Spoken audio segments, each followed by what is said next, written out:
Hello guys, good evening to all of you. Once again welcome you on my YouTube channel Learn with Concept by Archana Sharma. कैसे हैं आप सभी? I hope अच्छे ही होंगे।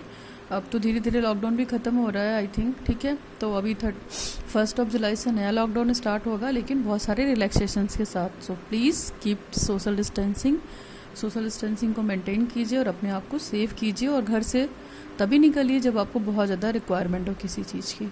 Okay, now signing in Archana Sharma, learn with concept. मैं course 2 continue कर रही थी और कोर्स 2 में कंटेम्प्रेरी इंडिया एंड एजुकेशन के बारे में हम पढ़ रहे थे कि क्या क्या है।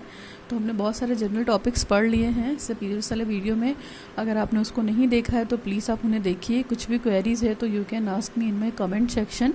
ओके, नाउ आज का जो टॉपिक है स्टार्ट करते हैं। हमने इससे पहले वाले वीडियो में पढ़ा था नई तालीम, है ना। नई तालीम किसके रेफरेंस से पढ़ा था? गांधी जी इस नई तालीम in the reference of work experience and work and education के रिगार्डिंग में पढ़ा था। कम्युनिटी पार्टिसिपेशन एंड डेवलपमेंट के बारे में पढ़ा था। तो मैंने नई तालीम आपको पूरा डिटेल में पढ़ा दिया है। इससे प्रीवियस वाले वीडियो में वर्क एजुकेशन के बारे में बताया है।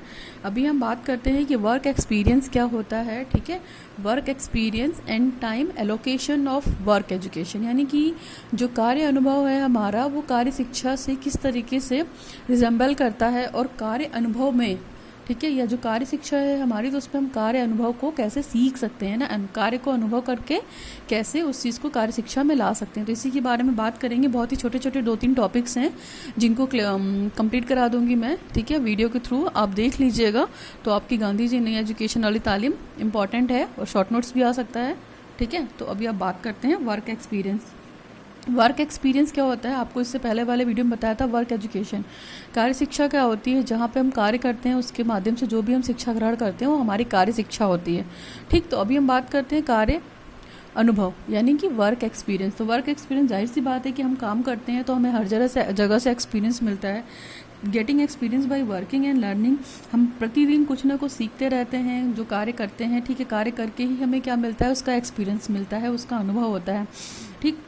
It provides the opportunity to work in the such circumstances where can enjoy learning। जहाँ पे हम लर्निंग को एंजॉय करते हैं, तो वो हम अगर लर्निंग को एंजॉय करते हैं तो प्रॉपर हम पर्टिकुलर एक ट्रेनिंग से आते हैं, पर्टिकुलर एक चीज़ों को सीख कर आते हैं। तो क्या होता है? वो भी हमारे कार्य का एक्सपीरियंस ही होता है, वर्क एक्सपीरियंस ही होता है। कि अगर हमने टीचिंग की है 3 साल 4 साल, तो हमें टीचिंग में बहुत मज़ा आने लगेगा, हमें लर्निंग में बहुत मज़ा आने लगेगा। क्यों? क्योंकि उसका अनुभव हमारे साथ है। अनुभव इन द सेंस कि जो पास्ट में हमने चीज़ें गेन की हैं, नॉलेज गेन किया है, ठीक है। जैसे पास्ट का एक्सपीरियंस है तो हमारी न्यू नॉलेज में काम आएगा। जैसे हमने टीचिंग की है, एक टॉपिक पढ़ा दिया है, 2 टॉपिक पढ़ा दिया है, तो तीसरे टॉपिक को पढ़ाने जाएंगे तो उस पहले और दूसरे टॉपिक का जो भी एक्सपीरियंस रहा है आपको पढ़ाने का, टीचिंग का, लर्निंग का, वो जाहिर सी बात है आपके नेक्स्ट वाले टॉपिक में कंटिन्यू करेगा और काफ़ी इफेक्टिव होगा, यानी कि आपकी नॉलेज को इन्हांस भी करेगा, ठीक है। इसी को हम बोलते हैं वर्क एक्सपीरियंस। जिससे सपोज दैट किसी का बीएड कर रहे हो, तो बीएड में आपको एक ट्रेनिंग दी जाती है। तो उस ट्रेनिंग में बहुत सारे एक्सपीरियंस होते हैं आपको, टीचिंग के रिगार्डिंग, स्किल्स के रिगार्डिंग, आप अपने आप को कैसे डेवलप करा सकते हैं, आप अपनी पर्सनालिटी को कैसे इन्हेंस कर सकते हैं वाइल टीचिंग। तो ये सारी चीज़ें आपको क्या एक एक्सपीरियंस देती हैं अपने कार्य क्षेत्र में, ठीक है, अपने वर्क एजुकेशन में एक तरीके से देखा जाए तो। और फिर बीएड करने के बाद अगर आप कहीं ज्वाइनिंग करते हैं या कहीं टीचिंग करते हैं, तो ये सारे एक्सपीरियंस वहाँ पे क्या आते हैं? आपको काम आते हैं। तो ये एक तरीके का पॉजिटिव एक्सपीरियंस हो गया आपकी लर्निंग टीचिंग प्रोसेस से। तो ये है हमारा वर्क एक्सपीरियंस। आई होप आपको वर्क एक्सपीरियंस क्लियर हो गया होगा कि वर्क एक्सपीरियंस क्या होता है।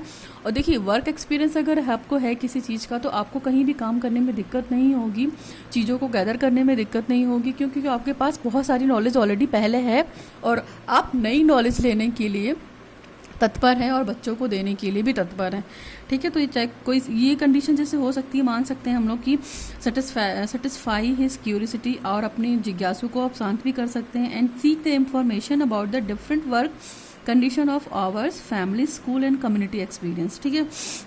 तो ये एक्सपीरियंस आप किन के साथ शेयर कर सकते हैं? अपने घर में शेयर कर सकते हैं, फैमिली में शेयर कर सकते हैं, स्कूल में बच्चों के साथ कर सकते हैं, और कम्युनिटी में जहाँ आप रहते हैं सोसाइटी में उनके साथ शेयर कर सकते हैं। तो ये तो that is more about the work experience. Now हम बात करते हैं कि time allocation of work education या प्लानिंग ऑफ वर्क एजुकेशन क्या है। टाइम एलोकेशन का मतलब होता है कि हम वर्क एजुकेशन के लिए बच्चों को टाइम अलाउ कर देते हैं कि आपको इतने से इतने टाइम में ये करना है और ये वर्क करना है, ठीक है।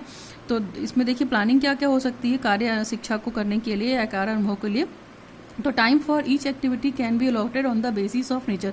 बच्चे के नेचर के हिसाब से हम उसको काम देते हैं कि ये इतने टाइम में ये काम कर लेगा, और उसका पर्टिकुलर एक ऑब्जेक्टिव बना देते हैं। और जाहिर सी बात है वो जब काम कंप्लीट होगा तो उसको एक रिजल्ट भी डिक्लेयर करना पड़ेगा, हमें फीडबैक भी देना पड़ेगा कि तुमने ये काम अच्छा किया है और अच्छा कर सकते हो या और बेटर कर सकते हो। तो ये हम किस बेसिस पे कहते हैं, ये हम अपने एक्सपीरियंस के बेसिस पे कहते हैं।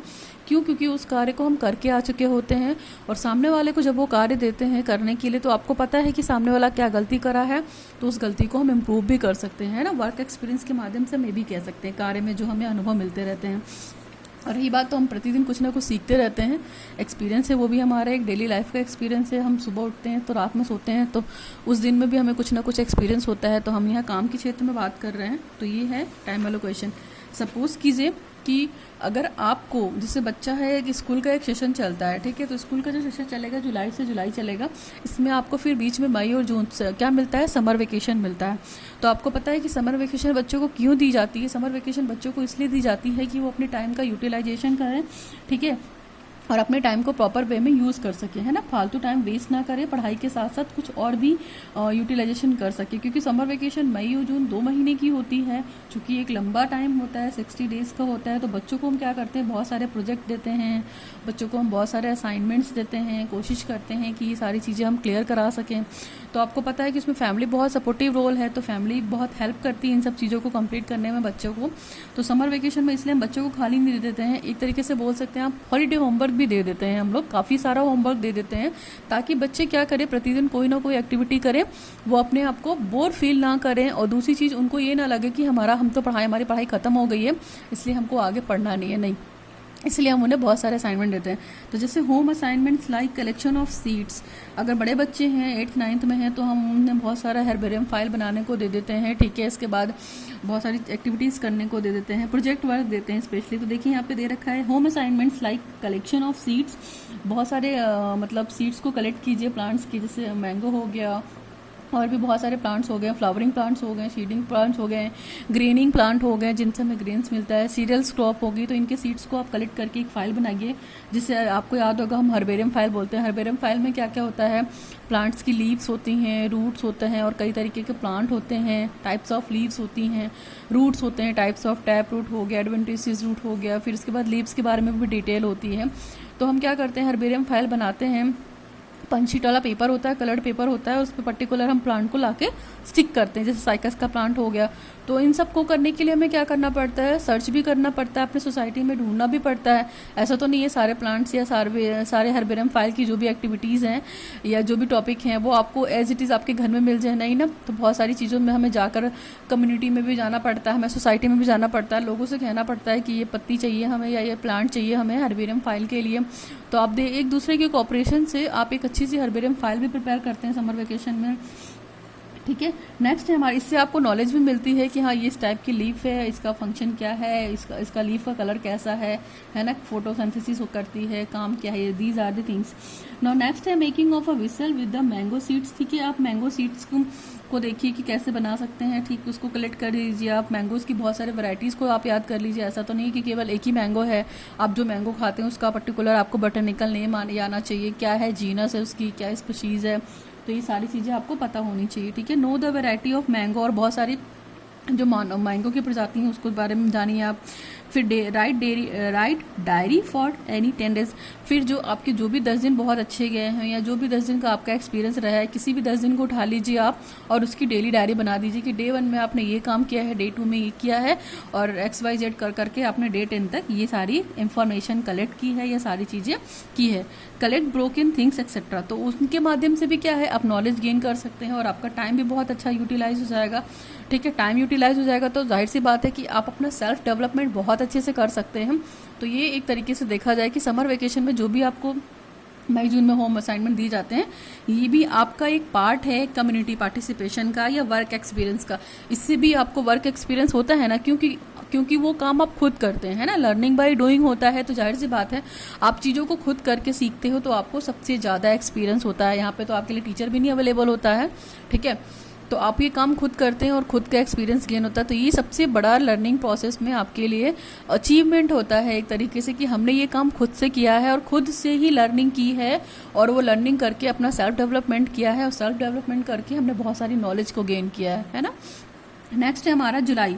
जुलाई आपको पता है कि रेनी सीजन होता है, तो बच्चों को हम बहुत सारी एक्टिविटीज़ करने के लिए देते हैं। Activities about the ways to protect from the dampness after, ठीक है, बहुत सारी एक्टिविटीज़ करने को दे देते हैं हम बच्चों को, कि मतलब हम जैसे जो बारिश हो गई है तो बहुत सारा सीलन हो जाता है, ठीक है, तो डैम्पनेस हो जाती है, तो उसको हम कैसे मतलब दूर कर सकते हैं, उसको कैसे ख़त्म कर सकते हैं, इस तरीके की चीज़ों को बच्चों को काम दीजिए, प्रोडक्ट दीजिए, वो करेंगे, ठीक है, कम्युनिटी में जाकर। फिर स्टोरेज ऑफ पल्सेस।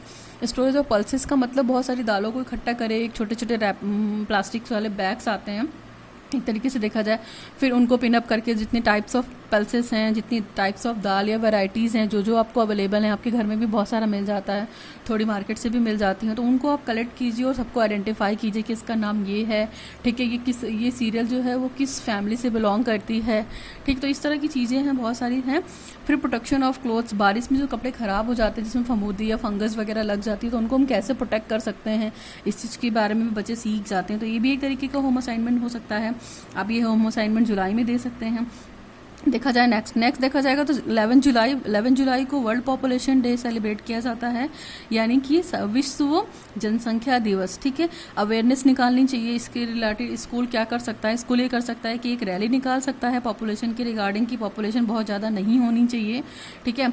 फिर writing slogan on the population control करने के लिए बहुत सारे स्लोगन्स बना सकते हैं, बहुत सारी मार्च पास्ट कर सकते हैं, जिसमें बच्चों को आप इनवाइट करिए, बच्चों को बनाने के लिए दीजिए कि आप वो इंटरैक्टिव स्लोगन्स बनाएं अच्छे है ना, ठीक है, अच्छे पिक्चर्स को कलेक्ट करें, ये सारी चीज़ें करें। फिर इसके बाद नाटक एंड ऑर्गेनाइजेशन या मीटिंग, ठीक है। तो इस तरीके कुछ नाटक भी करा सकते हैं, जी कि ओवर पॉपुलेशन होने से कितने ड्रॉबैक हैं, ठीक है। हमारी पॉपुलेशन अगर कंट्रोल में रहेगी तो उसके बेनिफिट्स हैं, यानी कि फैसिलिटी सब तक पहुंचेगी। अगर ओवर पॉपुलेशन हो जाएगी तो जाहिर सी बात है कि हमारे पास रिसोर्सेज बहुत कम हो जाएंगे, जिससे हम अपना प्रॉपर तरीके से डेवलपमेंट नहीं कर पाएंगे। तो ये सारी चीज़ें बच्चों को आप बताइए, प्रॉपर तरीके से एक मीटिंग अरेंज करवाइए बच्चों की खुद से, तो बच्चे यहाँ पे खुद से करेंगे और खुद से सीखेंगे, टीचर केवल गाइड कर देगा। अगस्त में क्या कर सकते हैं हम, अगस्त में हम ये कर सकते हैं कि, और जिससे अगस्त में एक बहुत ही फेमस फेस्टिवल है हिंदुओं का, रक्षाबंधन जिसको हम बोलते हैं, तो बच्चों से राखी बनवा लीजिए। हैंड मेकिंग जो राखीज़ होती हैं बच्चे बहुत अच्छा बनाते हैं, ठीक है।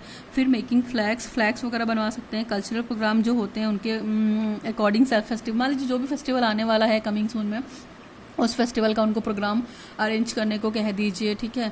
इसके अलावा आप ये भी कह सकते हैं कि जब आपका नया सेशन शुरू हो जाता है जुलाई अगस्त में, तो बच्चों के लिए फ्रेशर पार्टी को अरेंज करना है, अगर आप सीनियर हैं तो, ठीक है, और अगर आप जूनियर हैं तो लेने के लिए तैयार रहिए। फिर दूसरों का वेलकम करने के लिए तैयार करिए, वेलकम सॉन्ग्स वगैरह तैयार कर सकते हैं, वेलकम नाटक होता है ना। तो बहुत सारे मतलब प्रोग्राम्स एंड प्लानिंग्स होती हैं जो बच्चे करते हैं, इनके माध्यम भी उन्हें क्या होता है, कार्य करके वो अनुभव लेते हैं, तो इसको हम वर्क एक्सपीरियंस बोलते हैं, ठीक है। तो आई होप आपको क्लियर हो गया होगा, बहुत ज़्यादा डिटेल में नहीं जाते हैं, शॉर्ट्स में आता है, बाकी आप बहुत कुछ लिख सकते हैं। मैंने आपको बता दिया कि वर्क एजुकेशन क्या है और वर्क एक्सपीरियंस क्या है, तो इसमें कुछ भी प्रॉब्लम हो तो यू कैन आस्क मी। आज के लिए इतना ही। Thanks for watching the video. Signing off learn with concept by Archana Sharma.